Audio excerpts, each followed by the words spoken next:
Well,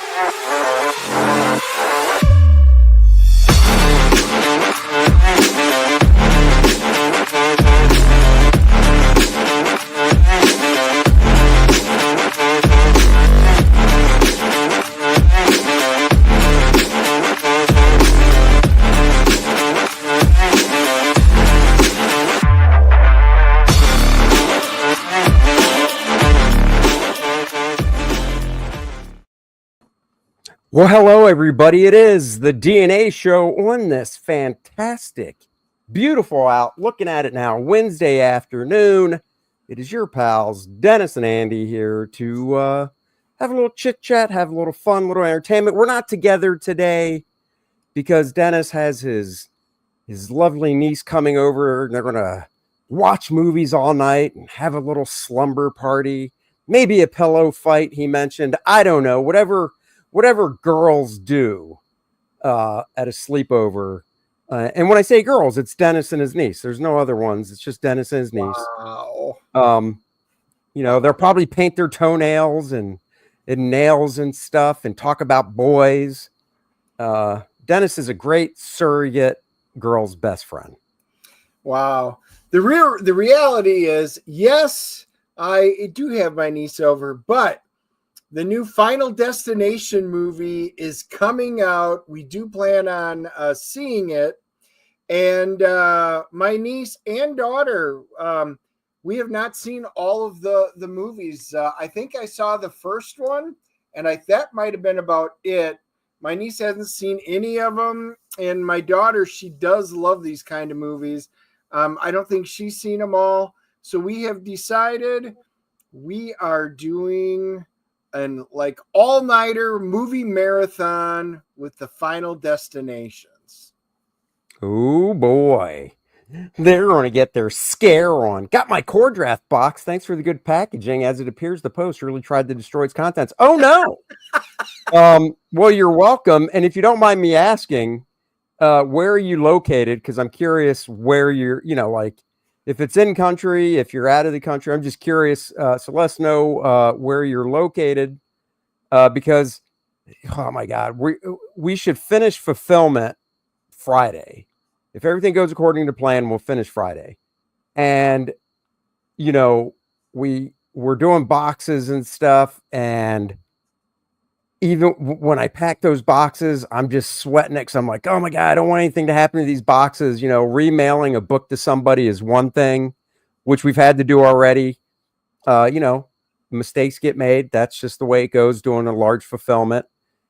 But mailing out one book, no biggie. But if somebody's like, my box is totally messed up, I do not want that to happen. Knock on wood. Guys, knock on wood, hit your head. That was a huge concern because we want the collector's boxes to arrive so that they fit nice on your bookshelves in pristine shape. So, bubble wrap, all that kind of stuff. And sometimes it's shipped out USPS. Sometimes they shipped out UPS. So let us know also if you got on there. Everybody who were the priorities for signing up and stuff. Everybody who was the priorities that got the first shipping is out. They're all out. So those are done. We are just finishing up working on the rest of everybody else. So many of you should have it. Look at Randy. Randy says, this kills me. The tracking on my box it's being routed through Miami. We live in North Carolina. That's not a secret. You live in Canada. Not a secret. That is north of Charlotte, not south to Miami, the tippiest tip of the state or the country, and then back up to Canada. So let's see. And now you know why the USPS is losing money. So Flady says, pretty sure mine was UPS. Nice. I'm thinking you're out of the country. It's just a guess. I haven't seen if you actually said. I don't think so. Yeah, I don't think so. Oh, East Coast, Great Atlantic region is where he's at. Oh, okay. I mean, well, most of the boxes are UPS. So East Coast, Atlantic region. Okay, so actually not that far, it sounds like. So, okay, that's cool. That's cool. I mean, it's like I said, the ones going all the way overseas have me sweating a little bit. So I've seen a few of them made it. We've seen posting on X and Facebook and stuff like that. So we know slowly but surely they're making it across the big pond. yep. All right. Well, there's the update on that. So there you have it. Why don't we call it ups already? We do. We're calling it ups, UPS, ups, whatever. Um, and then, just real quick, leg kick, Randy Howe, JP Roca, Marcus Kelleger's in the house. Let's see, Tartan Ninja Studios in the house. Yes, he's the colorist for the Lilith book, doing great stuff. Old Dirty Fatty went to C2E2 last weekend. I got a sketch from Jorge Corona, Todd Knock, and John Timms. Oh, that's cool. That You is need cool. characters you got now. Genuine Comics in the house. Flay Day, like we said, bunch of great people in the house. House of Art, Dr. Mask, Eric Wart. Hello. A topic that I want to talk about, and I've actually had this kind of queued up for a few weeks now, but with fulfillment and stuff, we just didn't know how, if we were even streaming. Last week was a shorter one. Actually, I think it still went an hour. Anyhow, so the topic, as you can see, the title is Marvel and DC Shameful Scam, exploiting foreign artists with cut rate pay. Now, that was kind of a secondary to what my original one was. And my original one was I went through the solicitations for Marvel and DC for, I believe it was either this month, April, or it was May. I'm pretty sure I did it for April because I compiled this list in March. And I went through every book that was coming out in the month of April. And I typed out on a brand new Word document every artist from both companies, and then I Google searched their names if I didn't already know to see where they're from, so I could see how many artists work in a particular month that are from the States and how many are from, a different country. Oh my God, was my mind blown. I'm going to give you guys a guess. I like playing guessing games. Dennis knows the answer, so he can't play. So, Marvel Comics, month of April. JP says, I got Hal Jordan. They all did great. I also went to an event after the con at Israel Donajay's restaurant, the Staley. Oh, cool. That is cool. Israel there? If he was, you should have said, I say hi. I haven't talked to him in a while. So anyhow, real quick. So for the month of April, Marvel Comics, and I'm not talking about cover artists, I'm talking interior art, so not covers. 71 artists. Okay? 71 artists. Out of 71 artists for the month of April, how many live in the United States or from the United States? Not a percentage. Give me a number. Out of 71. And you say that's just Marvel. Yeah. So actually, I'm going to type the answer down below before I forget. We've got Tartan says he thinks 11 of them. Marcus says 15. Genuine says 15. Brady says 35. Jonas says 9. Genuine 15. House of R 12. Randy says 10. Old Dirty, it says 9. Leg Kick says 5. Dr. Mass says 5. Or Leg Kick says 4. Wow. Well, we got one. Thank you guys for actually playing along and replying. I was like, oh my God, is anybody going to type anything? Oh, Willy Wonka Nobi, 69. Of course. I've been waiting. Of course. Wow. Pantheon just Pantheon 60. He says 68 or US. Okay, guys. It's 15. 15. Genuine and I'll go. And Marcus were first, and they got the right answers. Yeah, I'm curious if they cheated and looked, but how would they? So 15. So we've got this is funny because this is United States, but the name doesn't sound it. Mingqiu Jung is United States. Corey Smith, nice last name, United States. Guy I know, Kyle Holtz, United States. Jeff Shaw, United States. Adam Kubert, another friend, United States. Mike Henderson, United States. David Marquez, United States. Chris Cross, another guy I know, United States. Bob Quinn, United States. Netho Diaz, United States. Scott Koblish, United States. Justin Mason, Bernard Chang, Phil Noto, Will Sliney, all United States. And then it got me thinking. Randy So says, this is. so Go ahead. this is salary exploitation, not casting couch shenanigans, unless that's part 2. There's no part 2. I don't know about the whole casting couch, but Get back to work, Marcus. That's right. I'm going to go out on a limb and say it's a couple things. Look, are there good artists in other countries? Yes, of course. If I was an editor at Marvel or DC and portfolios are coming through and I see work that's really good, I'm hiring the guy. You know, at DC right now, Jorge Jimenez, Dan Mora, those guys are freaking fantastic.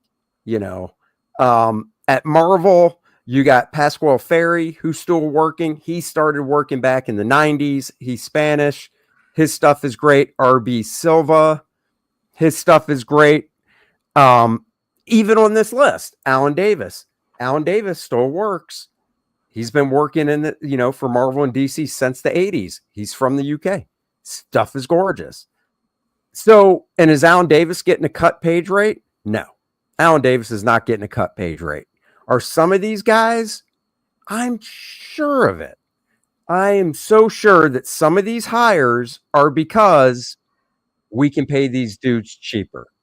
That has got to be the case for some of them. Do I think a guy like Jorge Jimenez, who actually got his start at Marvel, if I remember right, on an X-Men book, Amazing X-Men, about 12 years ago, something like that.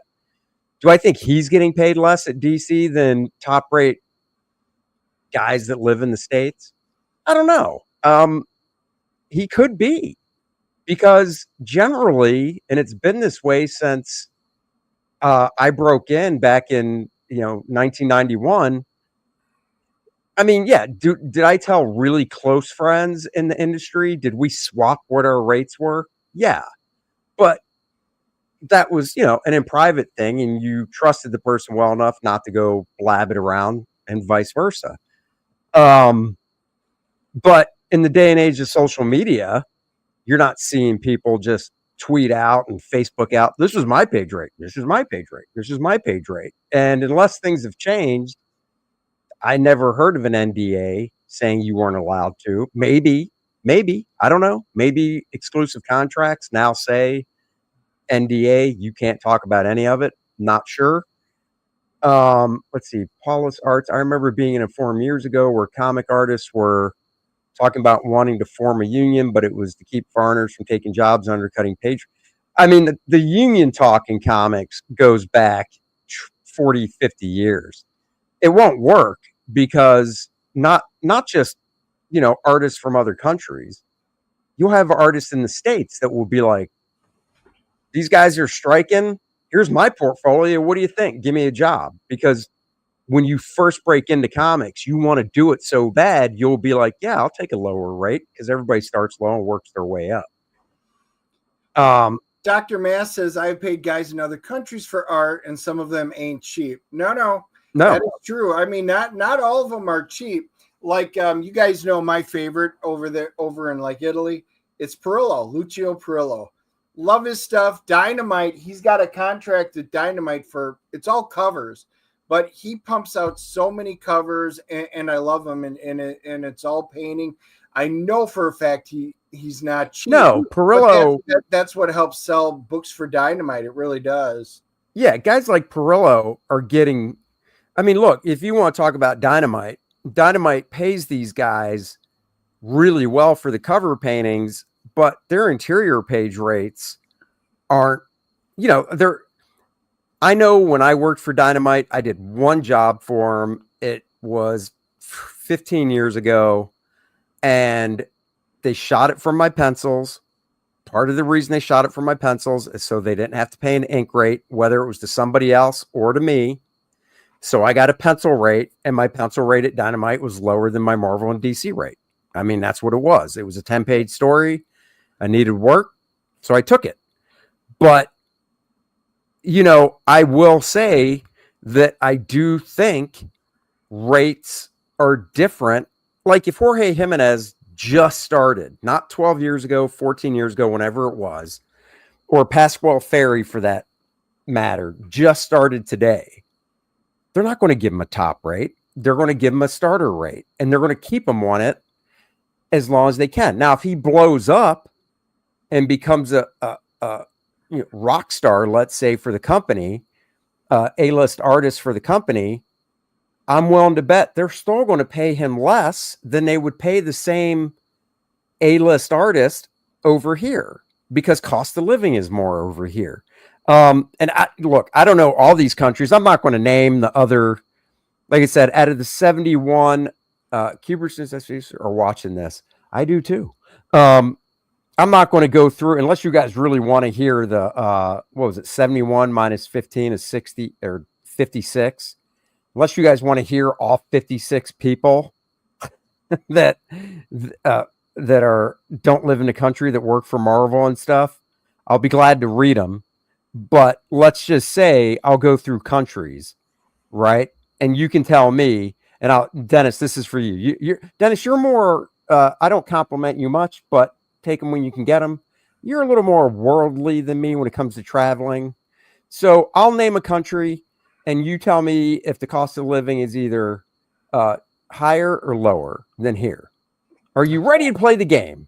I guess it's game time. Italy. Oh, I'm actually going to say it's lower. Spain. See, anything in the EU, it depends on what you're talking about, because pricing of homes is more is sometimes it's less. Same thing with the cost of food, because that's your big stuff over there. It's probably that one's probably fairly comparable. Okay. Somebody asked the question, so I'm doing a quick count. 13. Okay, so to give you an idea, because somebody asked about the breakdown of the countries, so we can do that. There's 15 from Italy. Remember, this is just me going, putting in the artist name in Google, going to their social media and seeing where they say they live. So take it for what it's worth. Somebody might say they're from Italy, but they live someplace else, whatever. Pantheon says they're all lower than the U.S. So 15 from Italy. We got, I'll name other countries: Croatia, Germany, Mexico, Brazil, Canada, South Korea, South America, Singapore, Argentina, Uruguay. Let's see. I said Argentina. I said Croatia. There, I covered all the countries. So, I mean, it wasn't like it was this huge mix. So here's, I actually pulled up the list. Italy is at 72%, about 73% cost of living compared to the United States. Okay.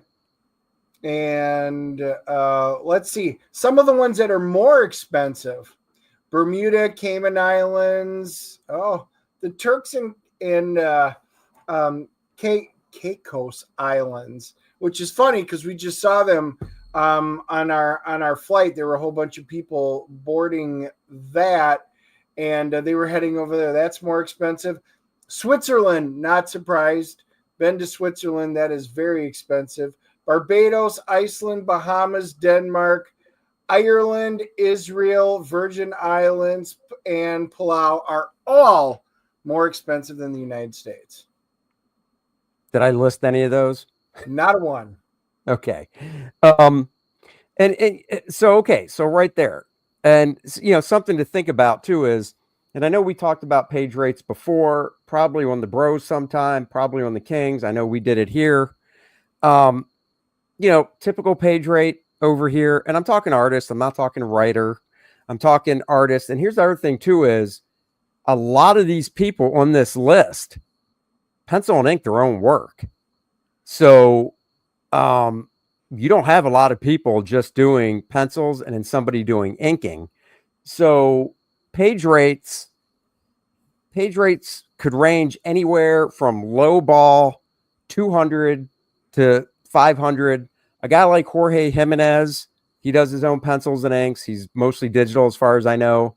At DC, I don't know. I'm going to go out on a limb. I could be wrong. Maybe if Jorge's watching this, which I doubt, but he could chime in. Jorge's like their big gun. They're doing a Kickstarter right now for the art of Jorge Jimenez, the DC art of Jorge Jimenez. It's raised, last I saw, close to 300 grand. So he is like their rock star right now. I'm going to guess Jorge makes, over $500 a page, 500-600 a page for pencils and inks total, and he is in Spain. So, if he's making that, he's pulling it in, Yep. If he's not making more. 67, about 68%. What's that? Cost of living. Spain is 68% roughly cost of living from the US. Okay. So that's, the typical here for say pencils and inks. I'm going to say a low rate for pencils and inks over here for Marvel and DC for the United States. I'm going to say a low rate for pencils and inks is 300 combined. 300 a page is what I'm going to say low rate over here is. Back in the late 80s, Neil did an interview, said his page rate at the time for just pencils was 250, which is high. In the late 80s, 250 was high. Yeah. So I'm going to say the low rate over here is, say 300 for pencils and inks, and a high rate, $600-700, maybe 800 for pencils and inks. Compare that to other countries though, where you could start off, since we're doing pencils and inks, you could be looking at $130-150 for pencils and inks, in a different country. And it just comes down to, look, nobody's making you take it. You show your portfolio. You're from Italy or Brazil, whatever. We've got at DC, we've got somebody from Mumbai, India. You show your portfolio and they're like, okay, you want to work? Pencils and inks, 175, let's say. So, and that was going to be one of the ones. So some of the lowest cost of living, it's Egypt, Pakistan, Zimbabwe, India, Myanmar, and Libya. In India, we all know a lot of people from India, and it's on there. They are at 23.6% cost of living of the United States. Right. So that means, just for not me, Dennis, because I know the answer, but I want you to help our viewers. So if I pay you $10 in India, that goes how far would you say, or how would you work that out so people get a better understanding? If you got paid $10 in India, that would be the equivalent of $40 in the US. There you go. So, and we know that because our colorist works on Cordrath, is from India. Great guy, Nanjan Jambiri. Go check him out. So going for DC now, let me just run this down. We'll play the same game, guys. Type in the chat. There are 47. So now look at this disparity. Going through the solicitations for April, I came down with 71 different artists for Marvel. For DC, same month, 47. Wow, they used to be a lot closer. Right? So 47 artists for DC. How many live in this country? Pop it in the chat. Give me a number, not a percentage. Out of 47 artists, how many live in this country?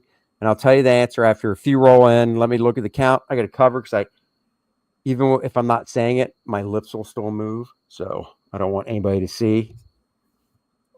I don't have to actually cover. They only have 47. Wow. I knew they were whittling down, but that's kind of amazing. So yeah, guys, if you are watching us on Rumble, you can JP Roca did a percentage. God, I said no percentage. Of course he did. Well, old dirty. Okay, before we get to that, 16. Hold on. Old Dirty Fatty says, why not offer a lowest page rate, but offer incentives? Let them sell their pages. Well, I mean, honestly, Old Dirty Fatty, I don't know if you know, but you're allowed to sell your pages. There's nothing saying you can't sell your pages. Even guys that work 100% digital will offer one-off high quality prints of a page. Oh, I know. Where they'll sign it, stamp it, like crimp it with a specific stamp they designed, and sign it and try and sell it for, anywhere from $400 on up. And I'm sorry, but it's a high quality photocopy, in my opinion, on heavy paper. So I wouldn't do it. But yeah. So anyhow, back to the count. We've got 16. Dennis, I'll let you run through what people are guessing. Yeah. Leg Kick says 10 out of 47. Tartan says 23. So almost half. Randy lowballing it, saying 5. This ain't The Price is Right. You can be over. JP Roca, 15%. Come on, JP. Paul is very, very steady. 18 again. Marcus says 12. Okay. JP says you do the math. I don't want to do the math. Well, okay. Okay, smarty pants. I will do the math. 10% of 47 is 4.7. Half of that is 2.35. So you're basically saying, I'm going to round up 7. 7 out of 47 is what you're saying. Would that be right, Dennis? Yep. Put your socks back on. You don't have to do any more counting. You're right on. Are you kidding me? I need to go take a Tylenol PM. My head's killing me now. 10. Whoever said 10, you were on the money. 10 artists. We've got Gavin Guidry from the United States, Dustin Nguyen, Nick Robles, Evan Cagle, Carrie Randolph, love Carrie's work, Aletha Martinez, Ryan Sook,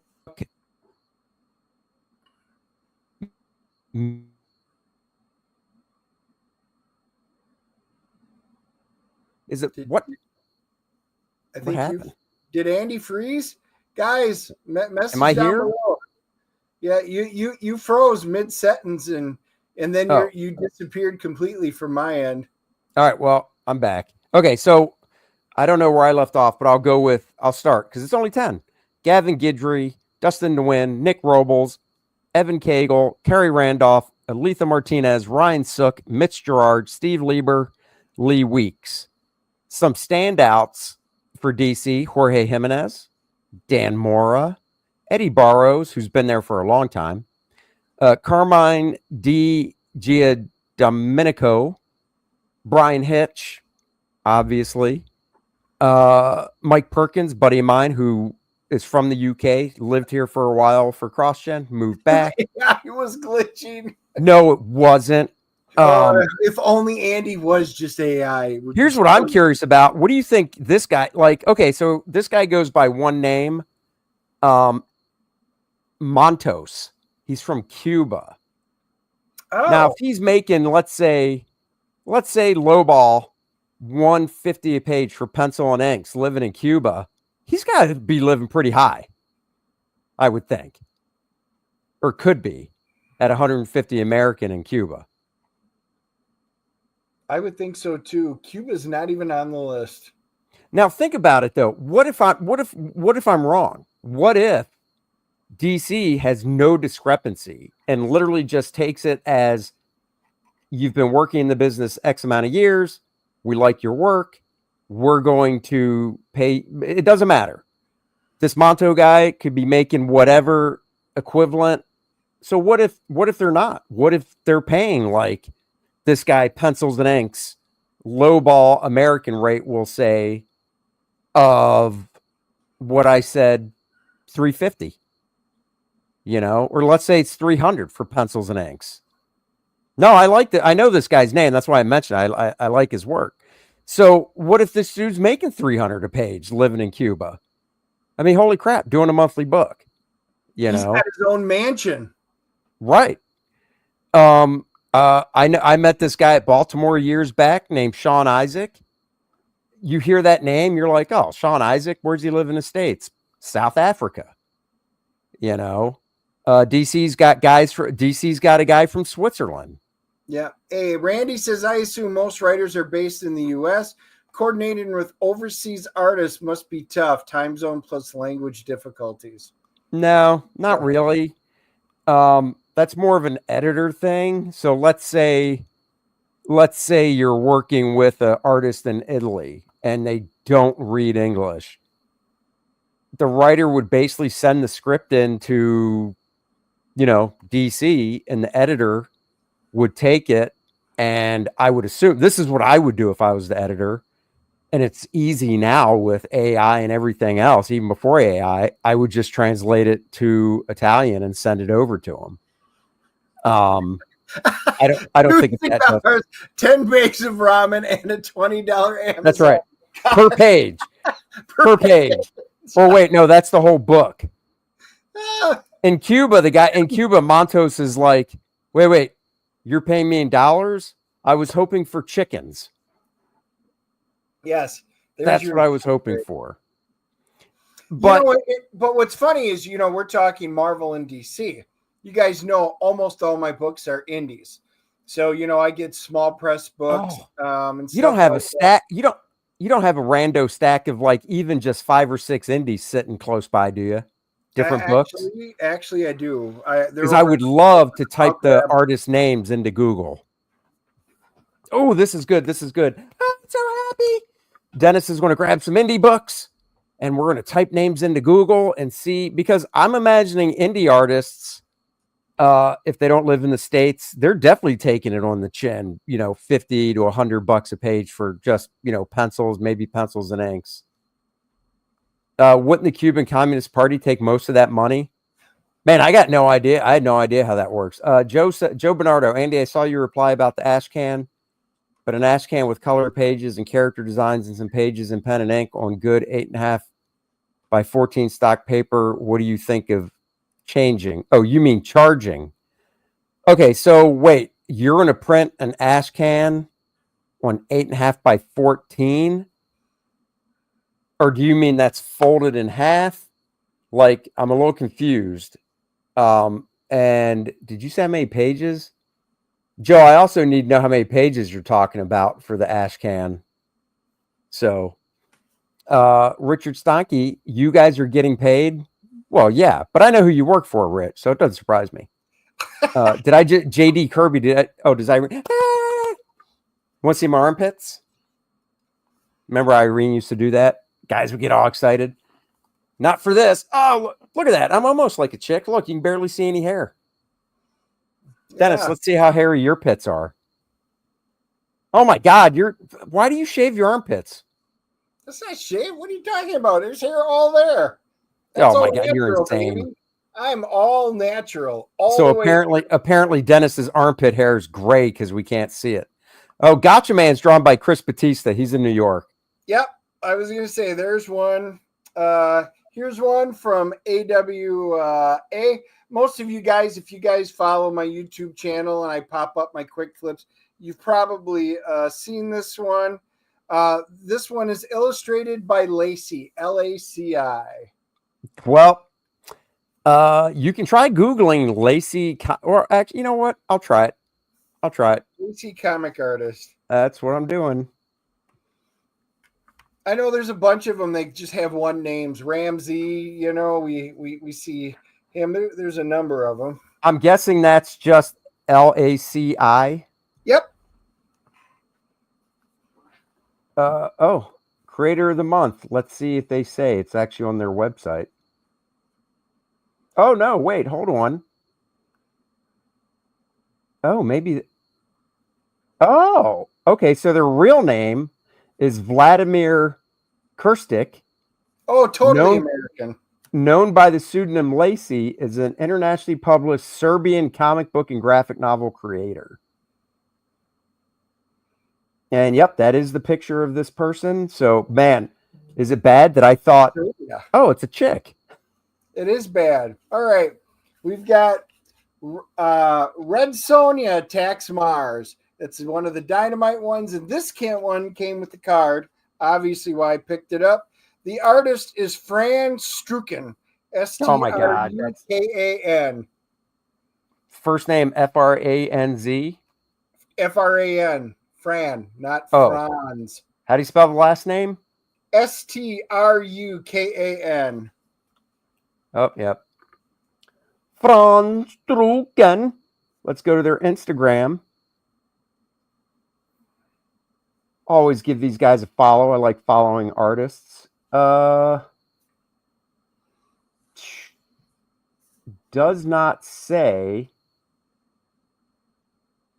Let's see when I click this one link in their bio. Croatian. Yes. Nice. Croatian.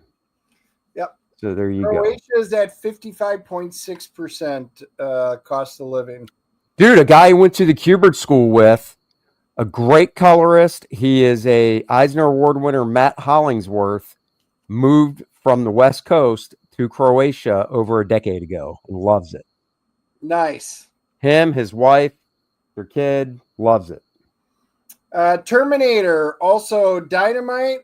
The artist is Lorenzo Ray, R.E.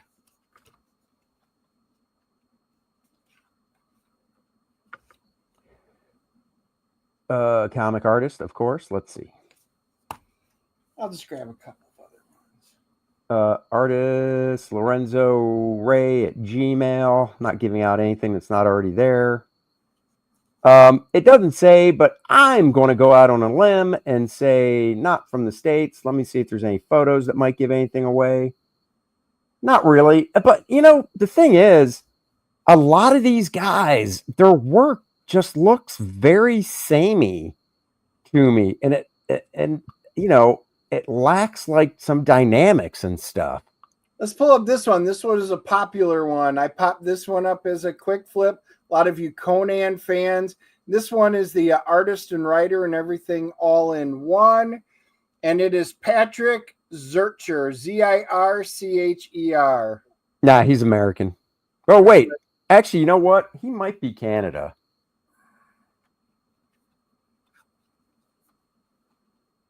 I've enjoyed the Titan stuff. Actually, let's see. Yeah, he's American. He's from here. That's what I thought. So there's obviously the difference in pay rate. Is that why some of these guys are getting hired? You know, I firmly believe it. And like I said, you've got the top guys. I mentioned Jorge. I mentioned Dan Mora, Pascual Ferry. You know, there's definitely top talent. You know, Steven Segovia is from the Philippines. His stuff is great. Zermanico from Spain. Gilliam March from Spain. The guy that draws Aquaman, John Timms, Costa Rica. You know, that surprised me. That's because he's retired, living on the beach. Nothing better to do but draw. So, and there are definitely guys I look at and I'm like, that is nice art. That is great. But I told Dennis today, I went to the comic shop today. I bought nothing. Is it because nothing came out? No, Marvel and DC had a lot of stuff came out. It's because I looked through it and I was bored. It didn't do anything for me. Oh yeah, Rich says Mahmoud Asrar and Yildiray Sanar from Turkey. That is true. They are both fantastic artists. Yildiray is drawing King Spawn now. And Mahmoud, I think he's back at DC. Oh, no, he's doing something for Image, a creator own thing. I can't imagine Turkey's that expensive to live in.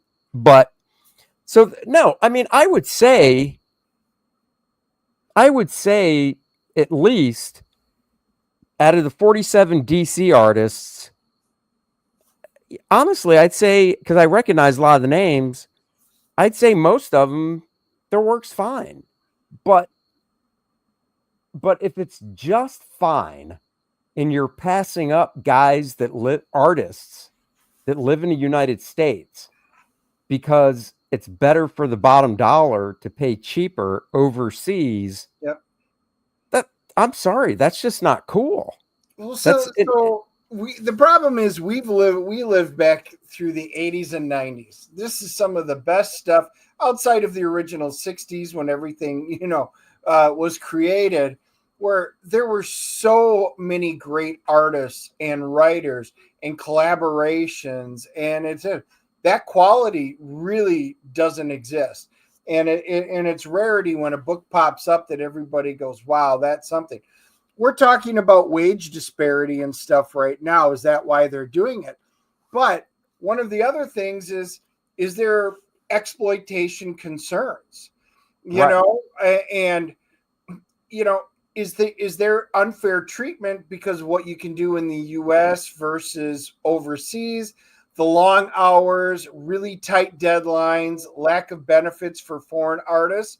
Because if that's the case, then that might be a whole nother avenue. So it's the power dynamics. Do foreign artists feel pressured to accept low rates just to break into the industry, and is that what they're doing? And are they mainly overseas? Yep. Hold on, I'm just typing something. Really couldn't tell. Shut it.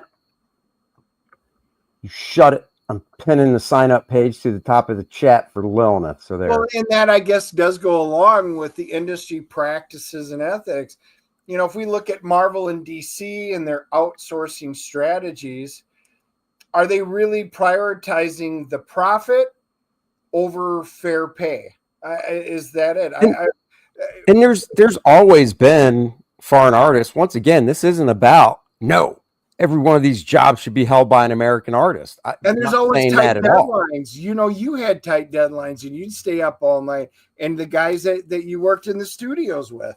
Sure. It's just about if you're literally passing up artists in the United States because it's a page rate thing and they can get away, Marvel and DC can get away paying cheaper. I'm not bringing up the independent companies because look, independent companies, they're not backed by big corporations like Warner Brothers and Disney, So look, a lot of the independent stuff, Dennis gets it. I look through it, looks nice. And I bet they're getting the best they can get for what they can pay. That is not what Marvel and DC is doing. Some of these people I look at when I go to the store and I'm just like, you wouldn't have gotten a job back in 1991 when I was showing samples with this type of work. There's just basic stuff that they're not doing right. And, as an artist, when it comes to storytelling, I was listening to Rob Liefeld's podcast, what was it, a couple of weeks ago, and he said he was talking to, and he wouldn't name any names, which I understand, but he said he was talking to an editor at Marvel, and it didn't seem like from the conversation it was a old editor, old guard, the few that are left, and the editor was like, I just don't know what to do, to help these guys with excitement and stuff in their storytelling and whatnot. And Rob basically was like, what do you mean you don't know what to do? Just give them a freaking copy of How to Draw Comics the Marvel Way. I mean, in Rob's podcast, in the post for the podcast, he showed, there was a picture of How to Draw Comics the Marvel Way. And even before I listened to it, I saw that and I'm like, I wonder what he's talking about. And then it made sense. He's like, just give him a copy. And of course, for my own benefit, just give him a copy of Drawing Dynamic Comics by that great artist, Andy Smith. But seriously, give him a copy of How to Draw Comics the Marvel Way.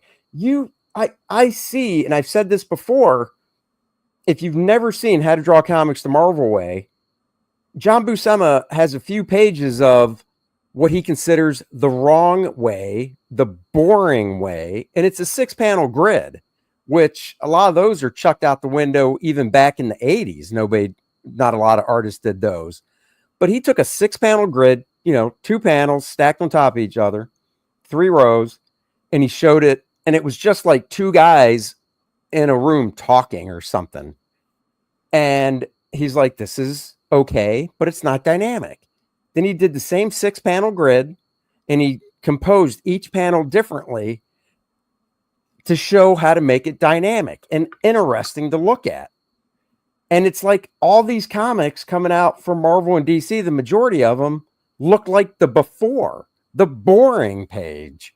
And then, later in the book, he took a page with the Avengers and did the same thing. 6-panel grid, Iron Man, Captain America, and I believe Thor, showed it boring. And he did the same page, 6-panel grid, made it exciting. Joe Bernardo, the artists now seem to draw undynamic 6 heads tall. None of the figures are heroic proportions. Exactly. It drives me crazy seeing these artists that are drawing, like Joe said. If you ask them, do you know what 8 heads high means? They'll be like, what are you talking about? Because their figures look like just regular people. And then I can take that back, and this is more on the writer, because I'm willing to bet if you ask most of these artists, they'd go, oh, I'd rather draw what I'm about to say, which is, I say it all the time. Growing up as a kid, I remember issues of the Avengers where there was no action. They were just hanging out at Avengers Mansion, but they were all in costume. Iron Man would walk into the kitchen, and Cap is there with Jarvis drinking some tea or some shit. Iron Man's in his armor on, and Iron Man's in his full armor. Because it's fucking comic books. I don't want to see these dudes in regular clothes. And this is part of the problem with what happened to the movies. But in a movie, it works. I'll explain with visuals, no less. Give me a second. Oh my.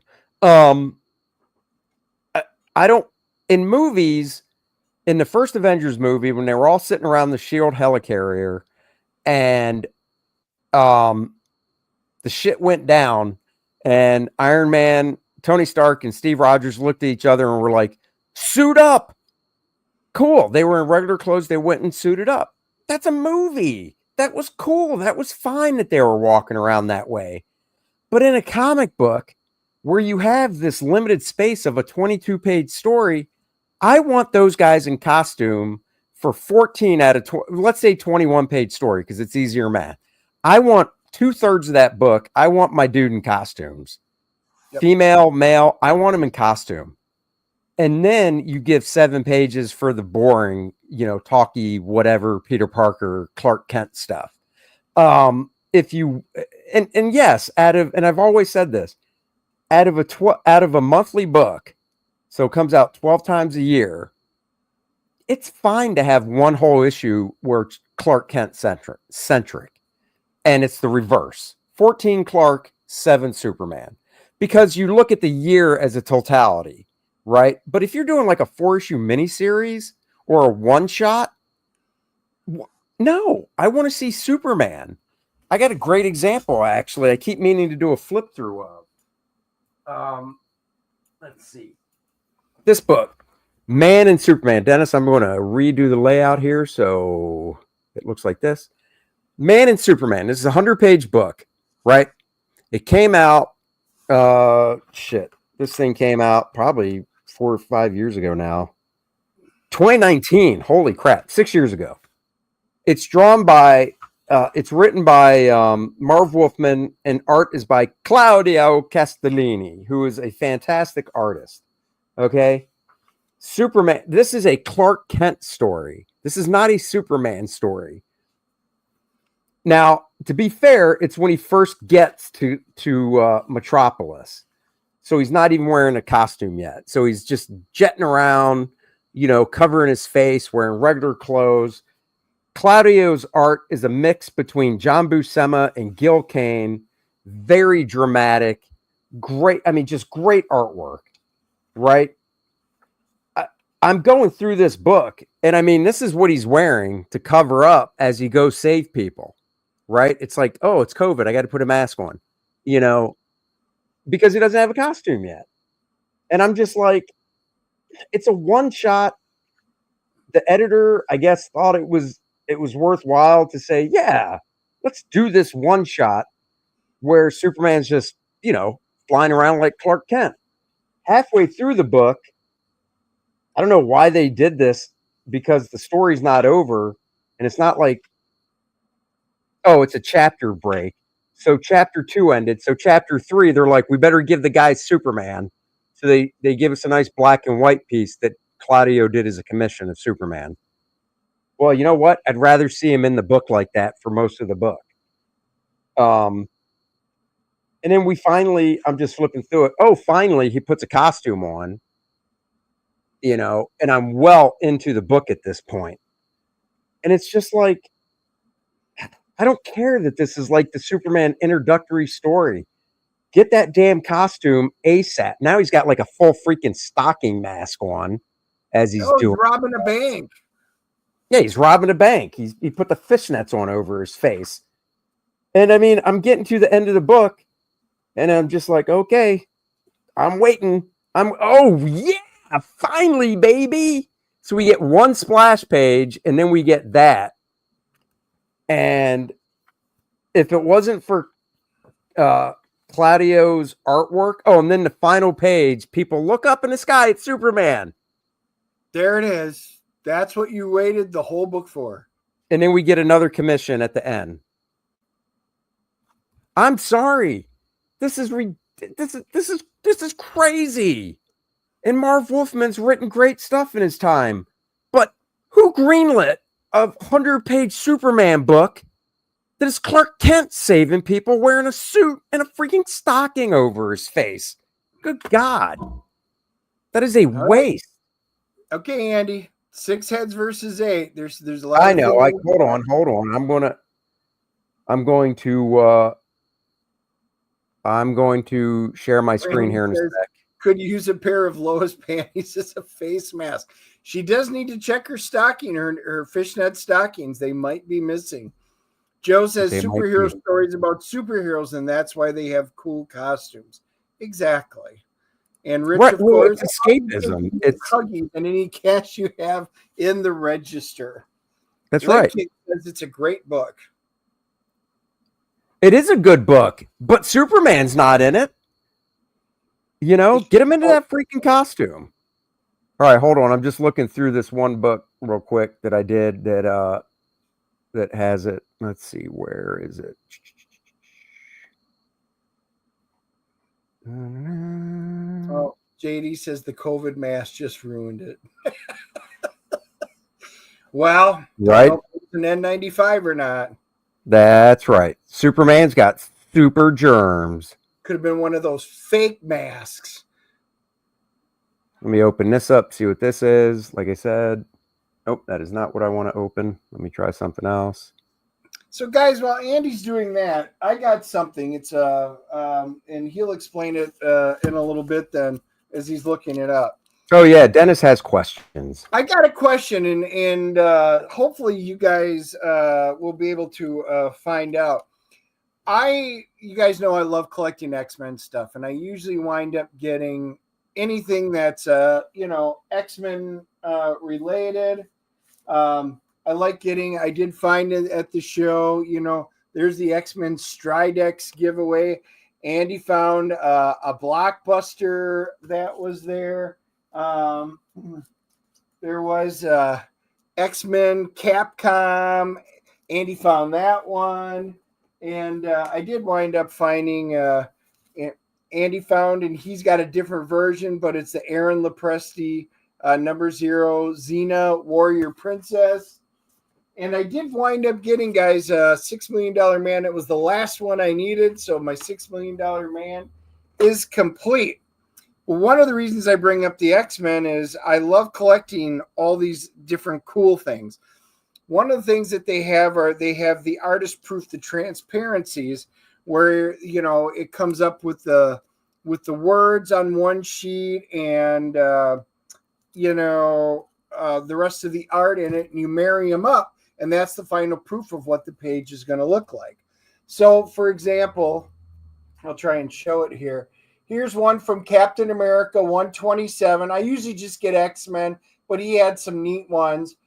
This is page 1 from Captain America 127. So you guys can see, up here, these are the registry marks.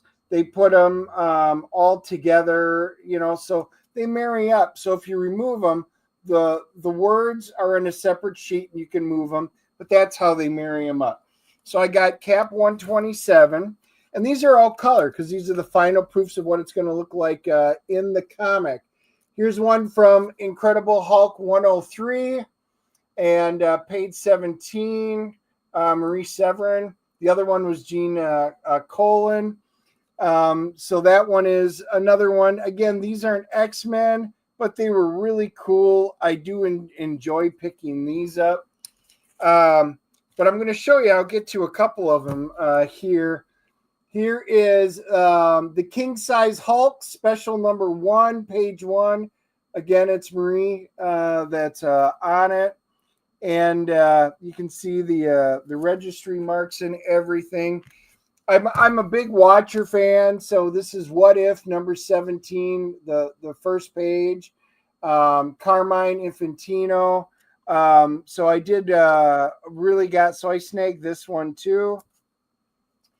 And hopefully you guys know what I'm talking about when I show it.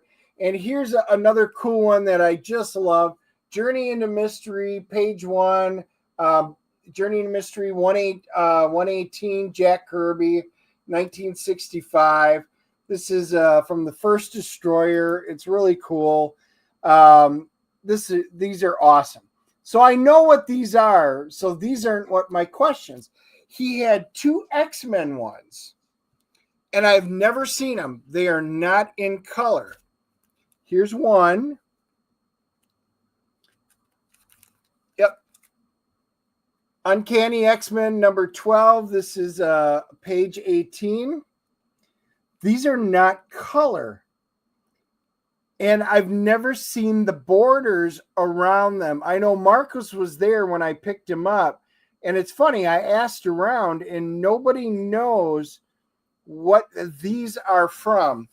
Here's the other one that I got. Again, it's the same style. Uncanny X-Men 12, page number 19. This is Jack Kirby. I don't have the color final proofs on these. I haven't seen them. Because they only make one proof to go through.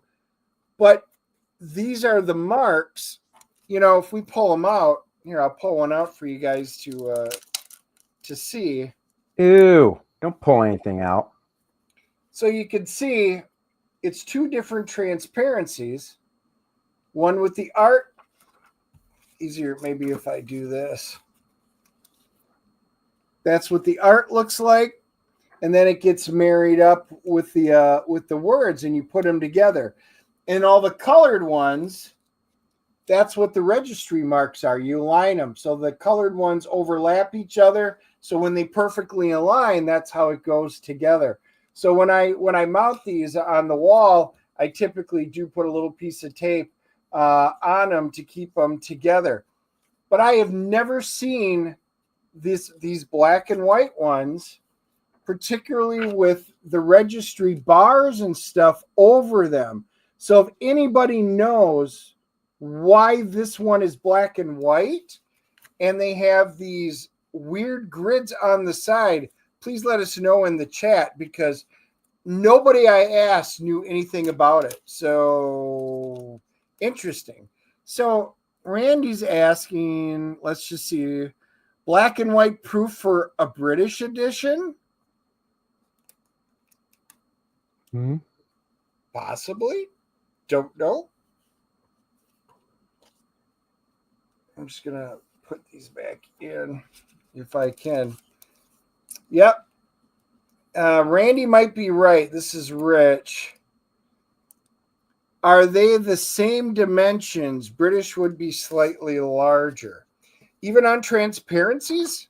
Don't know about that, but let's find out.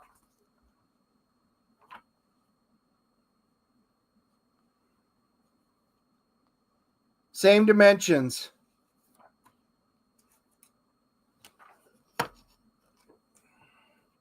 So there we go. Don't know. All right.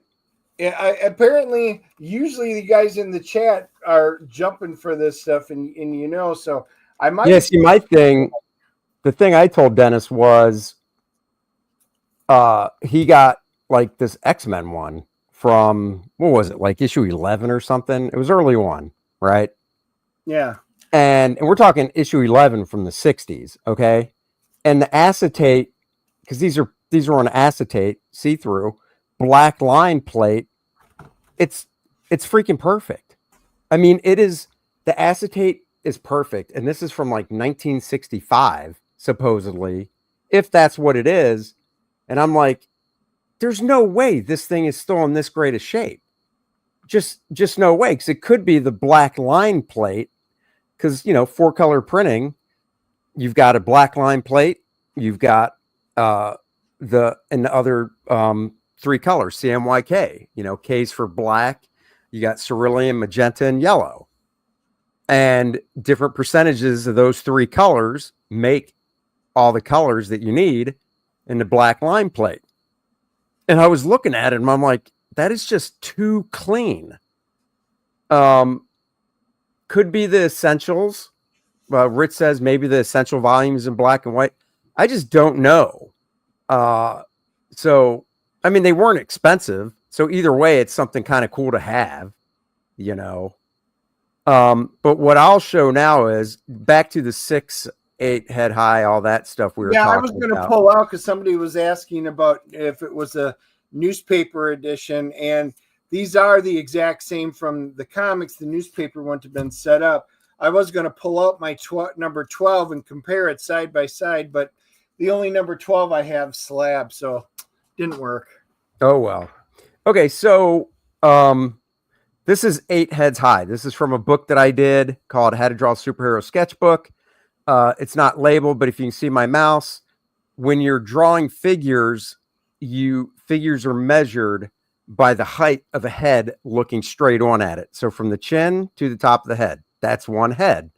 So a superhero type figure is roughly 8 heads high. So you've got 1, 2, 3, 4, 5, 6, 7, 8. 8, and this varies for the artist. Some people do 8 to the bottom of the feet. This is down to the ankles, and then the feet drop down some. So technically he's about 8 and like a quarter heads high. But the reason you do 8 is when you're drawing out of your head, it's easy to break up the figure, because if the figure is 8 heads high, the halfway point or the crotch is right about midway, 4 heads, right? And then it goes from there. So like the second head from the chin down is where the nipples line up. From that down is the waist. From the waist down is the crotch area. Then the groin actually drops down a little lower. The knees are at another equal division point, 2 more heads down. So it's easy to break up when you're drawing until you've drawn enough to where you don't have to measure and such. It's easier than a 6 head high figure. And now 6 heads is this guy, and this isn't me, this is Andrew Loomis. And you can tell his head's bigger. Oh, wait, I take it back. He broke this up as 8. Damn it, where's the 6? Nope, this is also 8. But this is still a good comparison, because you notice this guy's 8 heads high as well, but he's not drawn really big and bulky like my guy is. So he does look normal. However, I know it's kind of blurry. The guy on the far left here is 1, 2, 3, 4, 5, 6, 7. He's a little more. He's like 7.5 heads tall. So going by this, which I believe this is Andrew Loomis as well, he's saying a normal person is roughly 7.5. It's all different. If you go and take a picture of yourself standing straight up, in a mirror, or have somebody do it, and then put paper over the picture and literally measure your head, and then from the chin, keep measuring that height on down, most people are 6, 6.5. You can look at some basketball players and go, oh yeah, that basketball player that's 7 feet tall, he's 8. or more. And then Andrew Loomis, great artist, ideal is 8 heads. And then he breaks it down even more to fashion, because if you look at fashion illustration, the figures are taller and slim. He has 8.5. And then Andrew Loomis for heroic. So drawing superheroes, you could say, and stuff, he does it 9 heads tall. So you can actually take that back. And if you look at the 90s and image artists and such, and I've done this as well, you might look at it and go, oh, that guy has a tiny little head. But if you break it down, he might be 9 heads tall because he's heroic. And it just looks, the figures look more powerful that way. So that's where it comes from. I learned from Bern Hogarth. Let me just remove this for a second, see if I can do an image search and find his. Joe says 8 heads high gives a more athletic build. Old Dirty says Rosie O'Donnell is 6 heads because she's a troll. She might be 4. Peter Dinklage is like 3. So just saying. Let's see what I can find here. Puck from Alpha Flight. He's probably 4. Puck's probably 4, yeah. Oh, here we go. Here's Bern. Let me see. Hogarth. Let's see if I can make this get this a little bigger here for you guys. V says, thanks, Andy. The hat on the naked guy is disturbing, though. The what? The hat on the naked guy. Oh, yeah. Disturbing. Hey, man, I didn't draw it. Here we go. Here is share my screen again. Here's Hogarth. So I don't think Bern Hogarth drew the left and right figures. The guy on the left with his arm out looks to be 1, 2, 3, 4, 5, 6 something. The guy next to him, that almost looks Andrew Loomis. That guy's 8. And then you can see Bern Hogarth. This is where every artist is different. Bern Hogarth is 1, 2, 3, 4, 5, 6, 7, 8, down to the ankles. So ankle to the bottom of the foot, kind of like I did on my drawing. Like I said, I learned from Bern Hogarth. You can see is about 1/4. But the other thing you want to look at on Bern Hogarth is the neck. So this guy is actually 8 3/4 head tall, the Bern Hogarth figure, because just to go back to mine real quick, you can see on mine the chin, and then it goes right from the chin down to the second headline where the nipples are. But on Bern Hogarth, it goes chin, and then about half a head for the length of the neck. And then the collarbone starts at the second division down to the third. And it's the bottom of the chest, not the nipple. So every artist is different. But the point is, you want to do 8 heads or higher for heroes so you can, so they look powerful and stuff. I mean, in this example by Bern Hogarth, you look at his figure compared to the Andrew Loomis one that is 8 heads high, and Bern Hogarth looks more heroic and powerful with those proportions. So that's what I'm talking about. And if you look at a lot of current comic book art, they're just drawing like what looks like realistic people. And I think it kind of started with hold on a second here. Oh, I just got Dennis, fill some space. My wife just texted me. Sing a song. Oh, anyway, Sleeping Psychopathy says this is really cool. Marcus does say Hogarth, add on the neck. Yeah, it just depends. It depends. Like, the whole reason you want to learn this stuff when you're initially drawing. When I first started drawing professionally, I was like going, okay, figuring out the proper proportion and stuff. Now I just do it instinctively. And Randy actually brought up a point. He goes, Lilneth is six heads. She probably is, because that's the thing. These are rules. Once you know the rules, you can break the rules. If I was drawing Wonder Woman, I might draw her eight heads high because she's an Amazonian woman. But Lilneth is only 5'4", so she's not going to be eight heads high. So you break the rules. But if you're drawing, Captain America, Superman, Batman, Iron Man, main heroes and stuff, I don't want to see them regular proportions. And what I was going to say is, before my wife texted about picking up our daughter from work, is, Kevin McGuire, who broke out in the late 80s drawing Justice League, and he really hit hard because his facial expressions were so on point. They were just, it was something you never really saw, as much before with what he was doing. And his anatomy was more realistic as well, but his figures were kind of tall and lean, and they looked heroic, But like I said, some of these guys now, they don't have the dynamics from like How to Draw Comics the Marvel way, the way comics should have. And their figures are just boring, their proportions. And going back to what we were originally talking about with the foreign artists and stuff, I believe a lot of why there are so many foreign artists working today isn't because they're blowing away the American artists. It's because, bottom line, you can pay them cheaper, save some money.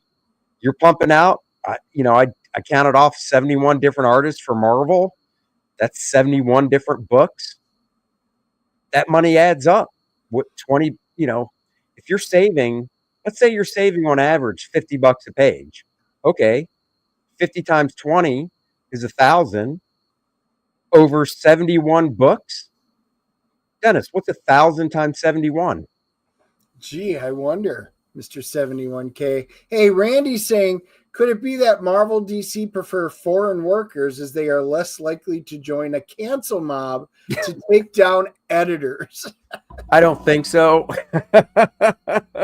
Like I said, I think, or like Dennis actually said, I also wouldn't be surprised if it's because, and this might sound mean, they can exploit them. They can push them around a little more.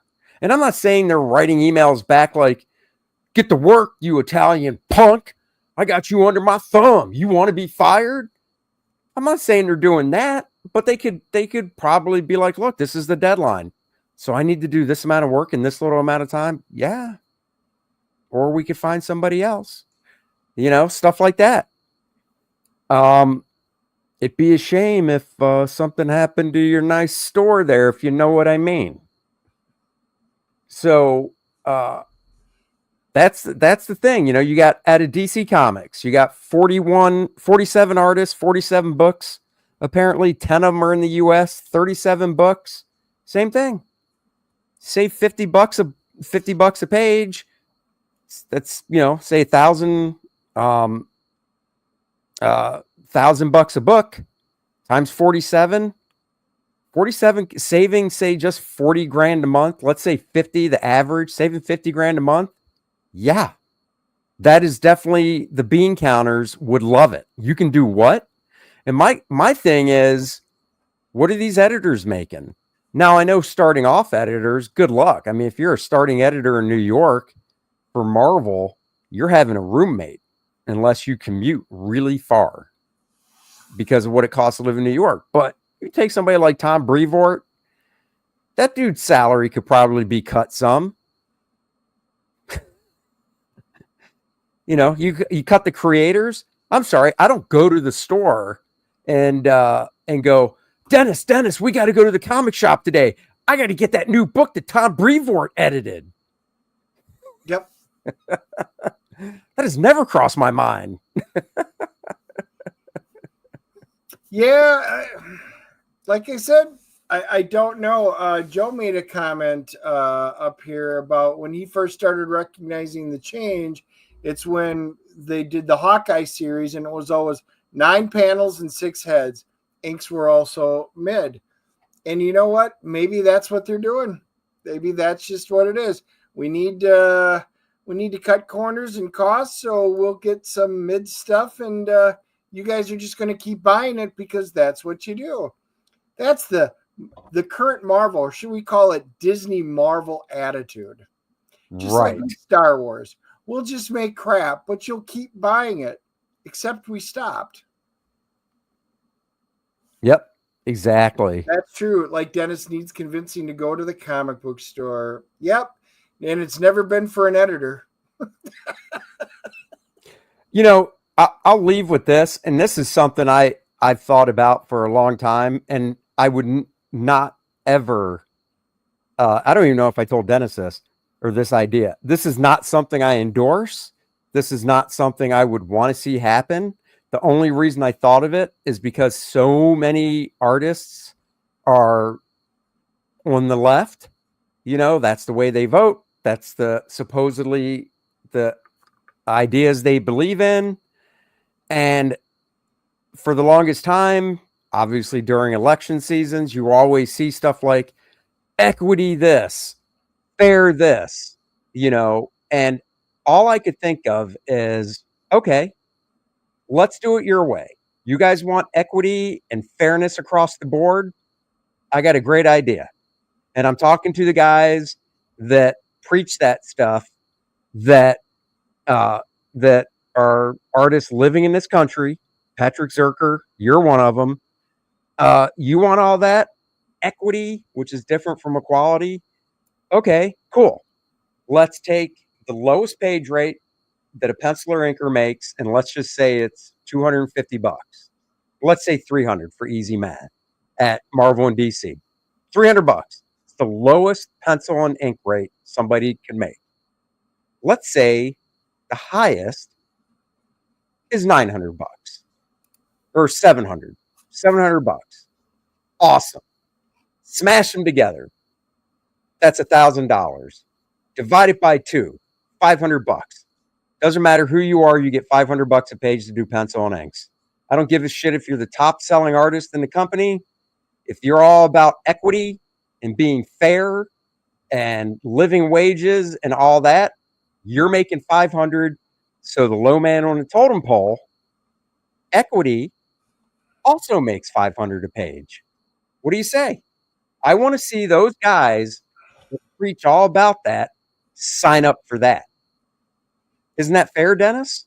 Going by the logic? That is fair. I mean, correct me if and same for writers. Same. I'm talking across the board. If the low writing page rate is $100 a page, and you got a Brian Michael Bendis, and let's say he's making 500 a page at $600, divide it by 2, 300. Every writer gets 300 a page. Doesn't matter if you're Brian Michael Bendis, and it doesn't matter if you just got your first job. You're making 300 a page. Same for colorists, same for lettering, same for every aspect of the book. And I even say it goes for editors as well. It's equity. That's the problem with equity. Experience doesn't matter. If the top editor, and I have no idea if this is accurate, I'm literally making a number up. Let's say top dog editor makes 100 grand, and hey, you just started and got promoted from assistant to full editor. Sweet. Now you're going to make 50. Well, that's 150 divided by 2. Every editor makes 75. Doesn't matter. And seriously, I've been thinking about that for so long because of all the people that tout it's got to be fair. It's got to be equitable across the board for everybody. When it's like, no, it's got to be merit based. Yep. So, hey, Rich says, Dennis, could they have made a new acetate to reprint in issue 67? It would be as old as the original. You know, the interesting thing is, Rich, I will have to do a little research to find out, because at some point they stopped doing them. They stopped doing the proofs that way. And so I just need to find out when that was. The original ones, I think I've got original proofs from X-Men #3. And I got them from a dealer who got them directly from Marvel. So I knew that they were, 100% legit. And but I don't know, because that's a good question. At what point did they stop doing those? That's why all the ones I see are the older ones that did it. So not sure. Loving the Cordras shirts. Thank you. Pantheon says 27 Dick cross gen do something like that. Okay, so I think you're saying cross gen do something like that. No, cross gen had everybody come under one roof to work, but salaries were different. I got paid differently from another penciler. I'm not saying that there weren't pencilers that made the same.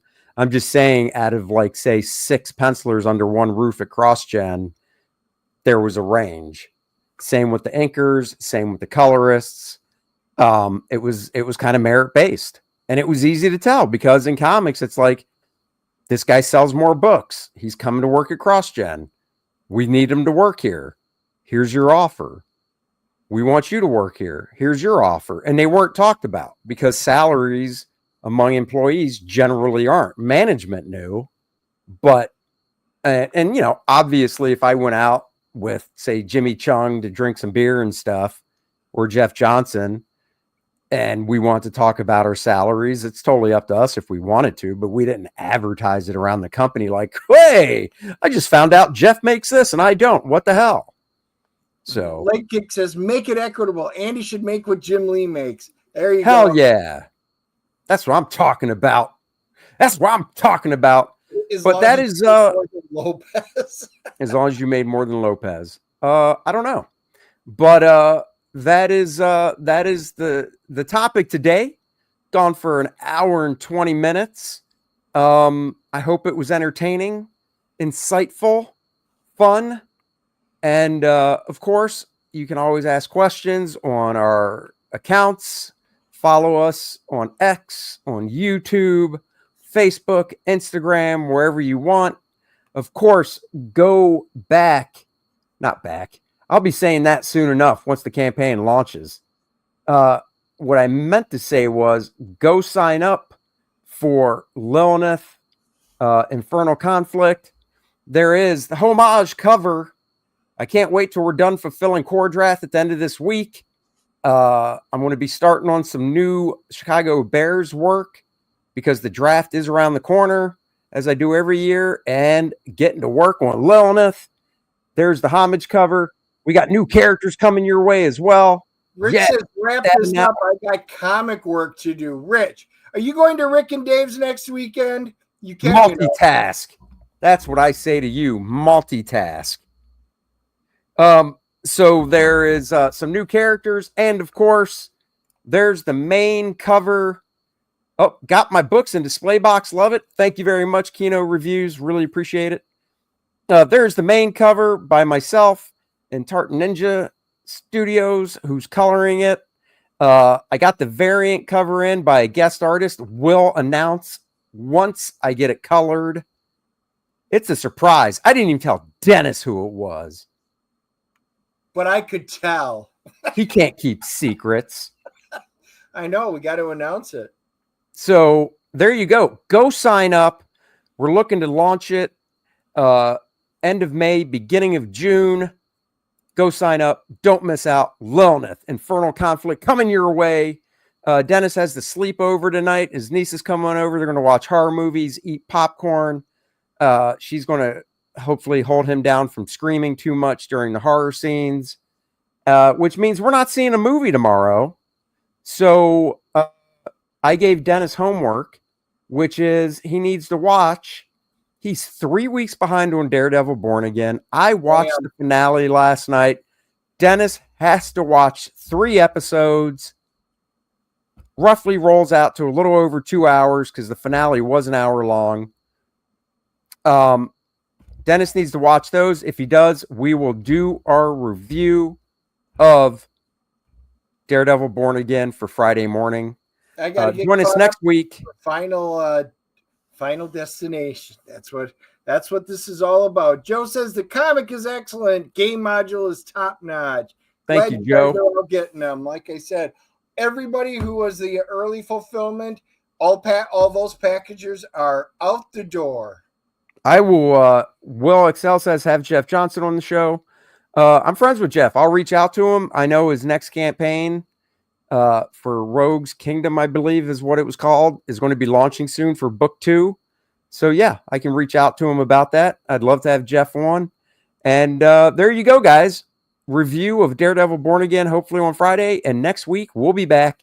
New time, 3:30. So you guys can roll right into the Graybeards. We're not going to hold you up. 5 minutes before the Graybeards, go tell Aaron I said hello. And we'll catch you guys later. Thanks for watching. Live long and prosper. There it is, holding up that gang sign.